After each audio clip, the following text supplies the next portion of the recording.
Hello friends, అందరికీ నమస్తే అండి. ఇది ఆక్టోపస్ పార్క్ అంటారు. దీంట్లో ఇన్స్ట్రక్షన్స్ ఉంటాయి కొన్ని, అవి పాటించాలి మనం. ఇందులోకి వెళ్తే ఏంటంటే మరి ఆక్టోపస్ లాగా మనకు ఒక అంటే నది లాంటిది కనిపిస్తుంది మనకు. అంటే ఏదో నేల మీద ఆక్టోపస్ జంతువా అదంటే వాటర్ది అదే ఏదా కాదు, మనకి ఇది ఆక్టోపస్ పార్క్ అని అంటారు.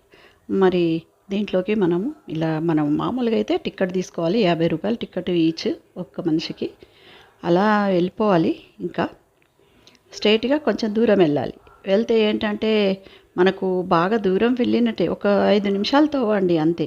లోపలికి వెళ్ళిపోవాలి. వెళ్ళిపోయినాక ఇలా స్ట్రైట్గా వెళ్తున్నాం కదా, అంత ఎర్రటి మట్టి, పక్కలకు ఇరువైపులా మొత్తం చెట్లు, అలాగా. ఇది ఆక్టోపస్ అంటే. మరి ఈ నదిని మనం ఎక్కడి నుంచి అంటే శ్రీశైలం వాటరే ఇది కూడా మనకు. అలా వచ్చేస్తాయి 3 వైపుల నుంచి కలుస్తుంది. మరి ఇక్కడ కొన్ని నేను చూపిస్తున్నాను. ఇక్కడికి వచ్చిన వాళ్ళు చాలా జాగ్రత్తగా ఉండాలి. ఎందుకంటే మనము అంటే ఆ రైలింగ్ ఉంటుంది కదా, రైలింగ్ను పట్టుకొని ఫోటోలు సెల్ఫీలు దిగడం లాంటివి చేయొద్దు. చేస్తూ వెనుకకు స్లిప్ అవ్వచ్చు. అందుకని ఇక్కడ కొన్ని ఇన్స్ట్రక్షన్స్ ఉన్నాయి, అవి చాలా జాగ్రత్తగా మనం పాటించాలి. మరి ఆ గ్రిల్ పైనకు నిలబడి కూడా ఫోటోలు దిగొద్దు, కేవలము కింది నుంచే చూసుకోవాలి. ఇక్కడ లోపల మనకు వాటర్ కనిపిస్తుంది కదా, అది 3 వైపుల నుంచి ఒక చోట కలుస్తున్నాయి అన్నమాట.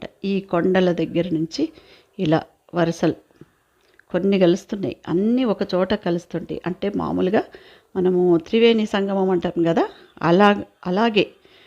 మరి ఇది చాలామందికి తెలియదు ఆ ప్రాంతం. ఇదేంటంటే మా అబ్బాయి యూట్యూబ్లోనే చూసిండు. అయితే అది వెళ్ళి చూడాలనే ఒక పట్టుదలతో లోపలికి వెళ్ళినాం మేము. అది చాలా బాగుంటుంది. వాటరు 3 వైపుల నుంచి మనకు ఒక చోట కలుస్తాయి అవి, అదన్నమాట. ఇది మీకు వీలైనప్పుడు శ్రీశైలం రోడ్లో మనకి ఇది కనిపిస్తుంది. మనం లోపలికి వెళ్ళాలి, కొంచెం గమనించాలి.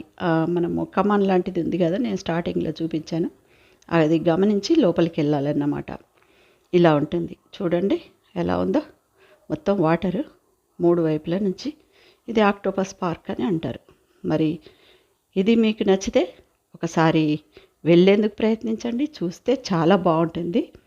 నాకైతే చాలా బాగా అనిపించింది, అందుకే వీడియో చేశాను. మరి అందరికీ తెలియాలి కదా, నేను చాలా అరుదుగా ఈ వీడియోలు బయటకు వస్తుంటాయి, చాలామందికి ఇక్కడ ఉన్నట్టు కూడా తెలియదు. అందుకని ఈ వీడియో చేశాను అన్నమాట. అంటే ఒక 10 మందికి తెలిస్తే 100 మందికి తెలిసినట్టే. అలాగా చాలా జాగ్రత్తగా వెళ్ళాలి. ఇక్కడ బయటకు అస్సలు పోవద్దు. చూడండి ఇలా ఇన్స్ట్రక్షన్స్ కొన్ని ఉన్నాయి కదా, అవి మనం పాటించాలన్నమాట. పిల్లల్ని చూడండి, ఒక బాబుని పట్టుకొని నిలబడ్డాడు రైలింగ్ దగ్గరనే. అక్కడ ఏంటంటే కొంచెం స్లిప్ అయినా ఆ బాబు లోపలికి బయటకు పడిపోయే అవకాశం ఉంటుంది. అలాంటి తప్పుడు పనులు మాత్రం చేయొద్దు, జాగ్రత్తగా వెళ్ళండి. ఈ వీడియో నచ్చితే తప్పకుండా ఓ లైక్ చేయండి, అది మాత్రం అస్సలు మర్చిపోవద్దు. ఆ దారిన వెళ్ళేటప్పుడు మీరు తప్పకుండా ఒకసారి చూడండి, చాలా బాగుంటుంది ఆ ప్రాంతము. మరి మీకు నచ్చిందా ఈ వీడియో? మరి నచ్చితే తప్పకుండా లైక్ చేయాలి. మరి లైక్ చేసి మీకు ఎలా అనిపించిందో ఒక కామెంట్ కూడా పెట్టండి. మేము ఇంకా బయటికి వెళ్ళే ముందు ఇలా మనం టికెట్ తీసుకుంటాం కదా, ఇక్కడ తీసుకోవాలన్నమాట.